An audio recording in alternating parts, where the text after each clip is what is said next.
Friends, good morning. Welcome to my channel. శ్రావణ సోమవారం శుభాకాంక్షలు. ఇటు సైడ్ ఏంటంటే శ్రావణ మాసంలో సోమవారం శనివారం పూజలు ఒక్క పొద్దులో ఉంటామన్నమాట. ఇప్పుడైతే నేను బీరంగూడ వెళ్తున్నా గుడికి. ఇప్పుడు ఎక్కువ బొంతపల్లి తెలుసా అండి మీకు? శ్రావణ మాసంలో శనివారం సోమవారం వెళ్తారు, వ్రతాలు తెప్పించుకుంటారు. అది మా అమ్మలకి ఇంటి దగ్గర అవుతుంది. మేము ఎక్కువ వెళ్తుంటాం అన్నమాట. అక్కడ పెళ్ళిళ్ళు వ్రతాలన్నీ చేసుకోవచ్చు. పెద్ద గుడి. తర్వాత శాకర్మెట్ల, అక్కడ కూడా శనివారం సోమవారం వ్రతాలు చేయించుకుంటారు.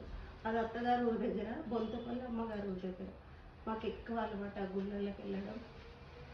తెలియని వాళ్ళు ఎవరైనా ఉంటే శాకర్మెట్ల, బొంతపల్లి వీరభద్రస్వామి వెళ్ళండి. ఈ శ్రావణ మాసంలో ఎక్కువ పూజలు అవుతుంటాయి అన్నమాట. ఓకేనా ఫ్రెండ్స్? దగ్గరనే 2 గంటల్లో 2 వెళ్ళి రావచ్చు. ఏమంటారు, రోడ్డు బాగానే ఉంటుంది, ట్రాఫిక్ ఏమి ఉండదు. ఓకేనా ఫ్రెండ్స్? నేనైతే బీరం కూడా వెళ్తున్నా ఈరోజు. Bye friends.